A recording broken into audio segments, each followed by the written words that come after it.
अब next question है हमारे पास क्वेश्चन नंबर 10। तो क्वेश्चन नंबर 10 में दिया है two poles of equal heights are standing opposite each other on either side of the road. Means दो खंबे हैं, दो पोल्स हैं जिनकी हाइट कैसी है, इक्वल, और वो खड़े हुए हैं एक दूसरे के अपोजिट रोड के दोनों तरफ। मीन्स एक रोड के इधर और एक रोड के इधर, विच इज़ 80 मीटर वाइड। और हमको ये बताया है कि वो जो रोड है वो कितनी चौड़ी रोड है, 80 metre. From a point between them on the road, उन दोनों खंभों के बीच में कहीं पर एक पॉइंट है, ठीक है, बीच में, बिल्कुल बीच में नहीं बताया इसने, एग्जैक्ट बीच में नहीं है, बीच में कहीं भी हो सकता है। The angle of elevation of the top of the poles, मतलब वहां से उस पॉइंट से एंगल ऑफ एलिवेशन बन रहे हैं।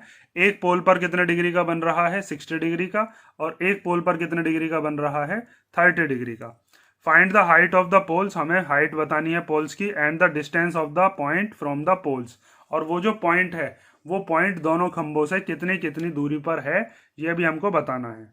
तो पहले हम क्या काम करेंगे, पहले इसकी फिगर कंप्लीट करेंगे। तो यहाँ पर पहले हम दो पोल्स मान लेते हैं। मान लो एक पोल हो गया मेरे पास, जिसका नाम मैं दे देता हूँ कुछ। मान लो इस पोल का नाम हो गया ए बी, ठीक है। और एक दूसरा पोल हो गया, या पहले इनका बीच का हम डिस्टेंस बना लेते हैं। कितना डिस्टेंस है इन दोनों के बीच में, कितनी चौड़ी सड़क है, 80 मीटर, ठीक है। तो ये यहाँ से यहाँ तक मैंने क्या बना दी, एक रोड बना दी, और इसकी हाइट भी कितनी है, जितनी दूसरे वाले खंबे की थी। तो यहाँ पर दूसरा पोल हो गया, इस पोल का नाम दे देते हैं, मान लो ये ए बी, यहाँ पर दे दिया सी और डी, ठीक है। दोनों की ही हाइट इक्वल है, मींस अगर ये वाला एच मीटर है तो ये भी कितना होगा, एच मीटर ही आएगा। अब इन दोनों के बीच में, ये जो दोनों पोल्स हैं, इन दोनों ही पोल्स के बीच में कहीं पर एक पॉइंट है। वो पॉइंट रैंडमली आप कहीं भी मान सकते हो। मान लो ये वाला जो पॉइंट है ये इन दोनों के बीच में है, तो इस पॉइंट का हमने नाम दे दिया, मान लो ए बी सी डी, ई दे दिया नाम, ठीक है।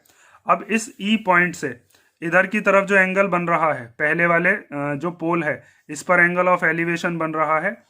एंगल ऑफ एलिवेशन पता है ना, ये हॉरिजॉन्टल लेवल, और हॉरिजॉन्टल लेवल से ऊपर की तरफ जब बन रहा होगा तो ये एंगल ऑफ एलिवेशन कहलाता है। ये कितने डिग्री का है, ये हो गया 60 डिग्री का। और इसी वाले पॉइंट से जो दूसरा वाला पोल है, इस वाले पोल के टॉप पर कितने का बन रहा है, ये बन रहा है 30 डिग्री का। तो यहां से हम बना देंगे कितने डिग्री का एंगल, ये हो गया 30 डिग्री का एंगल, ठीक है।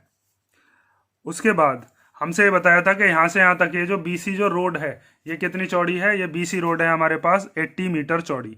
तो हम यहाँ पर लिख देते हैं कि ये जो रोड है यहाँ से यहाँ तक, ये यहाँ से लेकर और यहाँ तक ये जो रोड दी है ये है हमारे पास 80 मीटर, ठीक है। तो अब हम क्या काम करेंगे, यहाँ पर एक 90 डिग्री का एंगल है, यहाँ पर एक 90 डिग्री का एंगल है। हमें बताना है कि इस वाले पॉइंट से ये वाला खंबा कितनी दूर है, और इसी वाले पॉइंट से ये वाला खंबा, सीडी नाम का जो खंबा है, ये कितनी दूर है। और साथ में ए बी खंबे की हाइट कितनी है, जितनी ए बी की होगी उतनी सी डी की होगी, क्योंकि दोनों इक्वल हैं। तो अब बात ये आती है कि ना तो हमको हाइट पता है, ना ही हमको ये वाला डिस्टेंस पता है, दोनों ट्राइंगल के अलग अलग। हमको टोटल डिस्टेंस पता है। तो टोटल डिस्टेंस को हम कैसे तोड़ेंगे, दो पार्ट्स में, एक इसको दे देंगे और एक इसको दे देंगे। वो चीज़ ध्यान से समझो। मान लो जैसे अगर आपसे ये कह दिया गया कि टोटल कितना है, 80 मीटर है, ठीक है। और 80 मीटर में से एक हमने दे दिया एक तरफ 10, तो दूसरी तरफ कितना दोगे।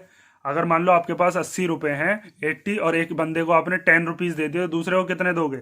इसमें से इसको माइनस करके तो पता चलेगा, 80 माइनस 10 तभी तो आएगा 70। तो दूसरी वैल्यू जो है इसमें से इसको माइनस करके पता चल जाती है। ऐसे अगर मान लीजिए टोटल डिस्टेंस 80 है, तो 80 में से अगर एक को मैं x मान लूंगा तो दूसरा कितना हो जाएगा, दूसरा हो जाएगा 80 माइनस x, ठीक है। तो इस तरीके से हम मान लेते हैं कि यहां से यहां तक ये जो सी ई है ये हमारे पास कितना है, ये मैं मान लेता हूं x मीटर, सी से लेकर ई तक। तो ये वाला यहां से यहां तक कितना बचेगा, बी ई, ये हमारे पास बचेगा 80 माइनस एक्स मीटर। ये चीज समझ में आई ना। तो अब हमारे पास दोनों ट्राइंगल कंप्लीट हो गए। इस वाले ट्राइंगल का बेस हमें पता चल गया x, और इसकी जो परपेंडिकुलर है वो भी पता चल गया, वो है h। इस वाले ट्राइंगल का बेस कितना मान लिया है, 80 माइनस एक्स, और इसका जो परपेंडिकुलर है वो कितना है, h। अब दोनों ट्राइंगल में ट्रिग्नोमेट्री लगा के इक्वेट करके हम पता लगा लेंगे। तो हमारे पास सबसे पहले जो जो चीज़ हमने मानी है उसको हम लिखते हैं। लिखने का तरीका आपको पता होना चाहिए कि किस तरीके से क्वेश्चन को सॉल्व करना है। ये नहीं है कि डायरेक्ट ट्रिग्नोमेट्री के इन ट्राइंगल दिस और सॉल्व करके चले आए। तो सबसे पहले हम लिखते हैं कि हमने माना है लेट ए बी किसके इक्वल है, सी डी के, और दोनों ही हमने कितने मान लिए हैं, एच मीटर। ये ए बी और सी डी दोनों इक्वल माने हैं एच मीटर के, और ये दोनों ही हमने क्या मानी है, ये है हमारे पास हाइट ऑफ द पोल्स। ठीक है, उसके बाद हमें जो गिवन था, यहां से यहां तक ये रोड दे रखी थी बी से लेकर सी तक, तो बी सी हमारे पास कितना है 80 मीटर, और ये 80 मीटर क्या है आपके पास, ये है विड्थ ऑफ द रोड, ये रोड की चौड़ाई दे रखी है। उसके बाद आपने क्या माना है, यहां से यहां तक ये जो सीई है, सीई कितनी मानी है आपने एक्स, और ये यहां से यहां तक कितनी हो गई 80 माइनस एक्स, भाई टोटल 80 है, तो 80 में से ये वाला हिस्सा 80 सॉरी एक्स, तो ये कितना बचा 80 माइनस एक्स, पूरे 80 में से एक्स चले गए, बाकी के बचे। तो यहां से हम लिख सकते हैं कि लेट सीई हमने कितना माना है एक्स मीटर, और हमारे पास जो बीई आया वो बीई कितना आया फिर 80 माइनस एक्स मीटर। ठीक है, इतनी इंफॉर्मेशन जो आपको क्वेश्चन में गिवन थी या जो आपने मानी है, ये बात जरूर लिखोगे। उसके बाद अब हम दोनों ट्राइंगल्स में, एक ट्राइंगल है हमारे पास सी डी ई, इस वाले ट्राइंगल में लगाते हैं, और एक बार हमारे पास दूसरा ट्राइंगल है ए बी ई, इन दोनों ट्राइंगल में ट्रिग्नोमेट्री का यूज करेंगे। तो ट्रिग्नोमेट्री में भी हमें ये पता होना चाहिए कौन सा रेशियो लेंगे, साइन कॉस टेन कॉस कौन सा लेना है। तो एक तो हमारे पास बेस है और एक हमारे पास परपेंडिकुलर, तो बेस और परपेंडिकुलर का रिलेशन होता है टेन में। ऐसे बहुत कम ही क्वेश्चन होते हैं जिसमें आपके पास हाइपोटेनस भी निकलवाएगा, उसमें साइन वगैरह का यूज करते हैं, जैसा पहला दूसरा क्वेश्चन किया था जिसमें सर्कस आर्टिस्ट था। तो हमारे पास पहले हम ले लेते हैं इन ट्राइंगल सी डी ई, तो सी डी ई ट्राइंगल में हम क्या लगा लेते हैं टेन 30 डिग्री। टेन 30 क्या होगा, वो होता है परपेंडिकुलर अपॉन बेस, तो परपेंडिकुलर कितना है इसका, इसके सामने परपेंडिकुलर हो जाएगा सी डी, और ये जो बेस है ये कितना हो जाएगा, ये हो गया सी ई, और टेन 30 की वैल्यू आपको पता होगी, टेन 30 कितना होता है, वो होता है 1/√3। सी डी यहाँ से यहाँ तक कितना है, वो आपने माना है एच, और यहाँ से यहाँ तक ये जो सी ई है ये कितना माना है आपने एक्स। ठीक है, यहाँ से अगर हम x की वैल्यू निकालना चाहें तो x इधर चला जाएगा, √3 इधर, तो x की जब 1 में मल्टीप्लाई करेंगे तो x बन जाता है x ही आ जाएगा, और √3 की जब h में करेंगे तो आ जाएगा √3h।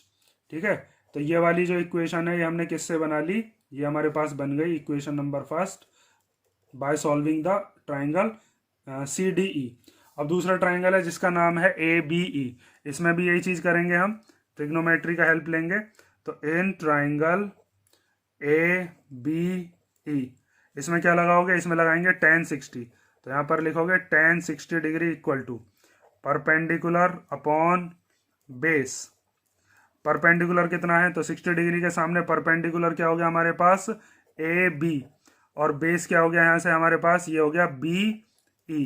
तो tan 60 की वैल्यू कितनी होती है, tan 60 होता है आपके पास √3, तो उसको रख दो tan 60 की जगह √3, और ए बी कितनी है यहाँ से यहाँ तक, वो हो गई एच, और बी ई यहाँ से यहाँ तक ये बी ई कितनी है 80 माइनस एक्स। यहाँ से अगर मेरे को एच की वैल्यू निकालनी है तो एच की वैल्यू कितनी हो जाएगी, इस 80 माइनस एक्स को मैं इधर भेज दूंगा, तो 80 माइनस एक्स जब इधर आएगा तो ये हो जाएगा √3 के मल्टीप्लाई में 80 माइनस एक्स। ठीक है, दिखाई दे रहा ना, इक्वल टू एच। ठीक है, इनके बीच में मल्टीप्लाई है यहाँ पर, तो ये वाली हमारे पास इक्वेशन बन गई, कौन सी, इक्वेशन नंबर सेकेंड। अब इन दोनों इक्वेशन को हम इक्वेट कर लेते हैं, और इक्वेट करने के बाद हमारे पास h और x की वैल्यू आ जाती है। या तो हम h की वैल्यू निकाल लेते हैं, h की निकाल के x की निकल जाएगी, फिर h की वैल्यू इसमें पुट कर देंगे तो x आ जाएगी। तो हम क्या काम करते हैं, यहाँ पर आपको ये जो x दिख रहा है, इस x की जगह हम x की वैल्यू पुट कर देते हैं, जो कि हमारे पास कितने गिवन है √3h। ठीक है, या तो इस वैल्यू को पुट कर लो, या फिर ये जो h है इस h की जगह क्या लिख सकते हो, अगर इस h की वैल्यू तुम्हें रखनी है तो इस √3 को इधर ले जाओ, x/√3 रख लो, वो मर्जी आपकी, आप कोई सा भी तरीका अपना सकते हो। तो देखो अब उसके बाद अब हम क्या कर रहे हैं, from equation first and second, from equation first and second. ठीक है, फर्स्ट और सेकंड इक्वेशन से अब हम इसको सॉल्व करते हैं। तो सेकंड वाला जो एक्सरसाइज वो है इक्वेशन, उसको हम लिख लेते हैं। सेकंड वाली इक्वेशन है हमारे पास √3 80 minus X equal to H. ठीक है, कितनी इक्वेशन थी ये हमारे पास इक्वेशन दे रखी है ना, ये है √3 80 minus X equal to H. और अब यहाँ पर हम x की जगह क्या पुट कर देंगे, √3h। तो अब आप यहाँ पर x की जगह क्या पुट कर दो, x की जगह में लिख देते हैं √380 माइनस एक्स की जगह क्या रख दोगे, √3h। तो √3h इक्वल टू एच। ठीक है, अब ये जो √3 है, इस √3 की मल्टीप्लाई दोनों में होगी, किस किस में, अंदर की तरफ जब हम ब्रैकेट में मल्टीप्लाई करेंगे तो 80 में भी होगी और √3h में भी होगी। तो पहले √3 की मल्टीप्लाई करेंगे 80 में और फिर माइनस इसी √3 की इसमें भी, इसकी इसमें भी होती है और इसमें भी होती है। तो √3 की मल्टीप्लाई √3h में भी करेंगे और इक्वल टू में क्या आ गया, h। तो जब √3 के 80 में करेंगे तो कितना आ जाएगा, 80√3। ठीक है, ये इरेशनल है, इरेशनल है, इनकी मल्टीप्लाई ऐसे ही होती है। अब √3 की √3 में करेंगे तो √3 इंटू √3 √9, और 9 किसका होता है, 3 का। डायरेक्ट हम 3 लिख देते हैं, 3h इक्वल टू h। ये माइनस का 3h इधर की तरफ भेजो, क्योंकि दोनों h वाले एक तरफ होने चाहिए, दोनों एक जैसे हैं ये। तो 80√3 इक्वल टू h, ये माइनस का 3h इधर आकर क्या हो गया, प्लस का 3h। तो 80√3 इक्वल टू h, और 3h कितने हो गए, 4h। ये जो 4 है, इस 4 को कहाँ पर ले आएंगे हम, डिवाइड में, और यहाँ से हमारे पास क्या बचेगा, h। तो इस 4 से जब आप डिवाइड करोगे तो 80 डिवाइड हो जाएगा, क्योंकि ये तो इरेशनल है। तो हमारे पास h कितनी आ जाएगी, 20√3 मीटर। मीन्स हमारे पास जो दोनों के दोनों ये जो टावर दिए थे, एक ये वाला टावर जिसकी हाइट हमने कितनी मानी थी, h, CD नाम वाला, और एक दूसरा ये जिसका नाम क्या था, AB। और AB और CD दोनों h माने थे, और वो हमारे पास कितनी आ गई, 20√3। तो अब आप यहाँ से लिख सकते हो कि height of tower means AB और CD हमारे पास कितनी आ गई, 20√3। Hence height of tower, height of the tower is both towers. ठीक है, कितनी हो गई है, 20√3 metre, height of the both towers. ठीक है, बोथ टावर्स की आई है। उसके बाद देखो हमसे एक क्वेश्चन और पूछा था इसने क्वेश्चन में कि डिस्टेंस बताइए from the of the point from the poles. Means ये वाला जो पॉइंट है, ये वाला पॉइंट इस वाले खंबे से, AB वाले खंबे से कितनी दूर है, और ये वाला पॉइंट इस वाले खंबे से कितनी दूर है। तो यहाँ से यहाँ तक की दूरी के लिए x निकालेंगे, और यहाँ से यहाँ तक की दूरी के लिए क्या निकालेंगे, 80 माइनस एक्स। तो x निकालने के लिए हमारे पास क्या तरीका है, √3 की मल्टीप्लाई कर देंगे h में, और h की वैल्यू अभी आपने निकाली है। ठीक है, तो हम यहाँ पर क्या पुट कर रहे हैं, put h equal to 20√3 in equation first. और फर्स्ट इक्वेशन क्या थी हमारे पास, x इक्वल टू √3h। तो x इक्वल टू √3 और h की जगह क्या लिख लेते हैं, 20√3। तो √3 की √3 में हो सकती है, तो वो कितना हो जाएगा, 3, और ये 20 एज इट इज आ गया। तो 3 की 20 में करेंगे तो कितना आ जाएगा, 60। इसका मतलब यहाँ से यहाँ तक ये जो हमारे पास दूरी थी CE, जो कि हमने कितनी मानी थी, x, वो हमारे पास कितनी आ गई, CE हमारे पास आ गई 60 मीटर। उसके बाद दूसरी हमने यहाँ से BE कितनी मानी थी, वो मानी थी 80 माइनस एक्स। तो अब आप लिख सकते हो BE कितना था, वो था 80 माइनस एक्स, और 80 माइनस एक्स की जगह कितना रख देंगे, x की जगह रख देंगे 60। तो 80 में से 60 गए तो कितना आ गया, 20 metre.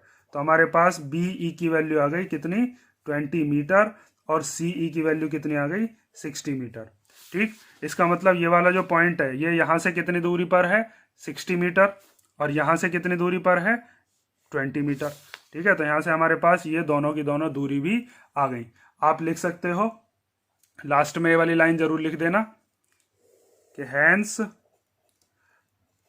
The position of the point is at a distance of कितना, 60 मीटर तो है, फ्रॉम पोल CD वाले पोल से कितनी दूरी पर है, CD वाले पोल से है, ये जो CD वाला पोल है, इससे ये वाला पॉइंट 60 मीटर की दूरी पर है, और इससे कितने मीटर की दूरी पर है, 20 मीटर की दूरी पर। ठीक है, ये वाली लाइन लिख दिया करो।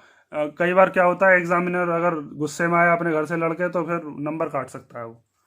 And 20 metre from pole AB। ठीक है, ये चीज़ आप लिख के आओगे, क्योंकि कई बार क्या होता है क्वेश्चन में वो कह देगा कि मैंने तो कहीं भी नहीं दिया था कि आप एक्स वगैरह जो है वो मानो, एक्स की वैल्यू निकाल के बता दी है। जो मैंने पूछा था हाइट ऑफ द पोल वो बताया नहीं है, ना ही डिस्टेंस ऑफ द पॉइंट बताया है। तो इसीलिए हम क्या करते हैं, हमारे पास जब एक्स की वैल्यू आ जाती है उसके बाद हम ये दोनों चीज़ भी लिख देते हैं। इससे लिखकर आपके जो नंबर काटने के जो चांसेस हैं वो बिल्कुल ख़त्म हो जाएंगे उसके पास। ठीक है, तो इस तरीके से आपका कौन सा क्वेश्चन हो गया, ये हो गया क्वेश्चन नंबर 10। ठीक है, अब हम नेक्स्ट वीडियो में देखेंगे इसके आगे के जो क्वेश्चंस हैं। अब जितने भी मैंने क्वेश्चन कराए हैं उन क्वेश्चंस में अगर आपको कोई प्रॉब्लम है तो कमेंट करके मुझे बता देना।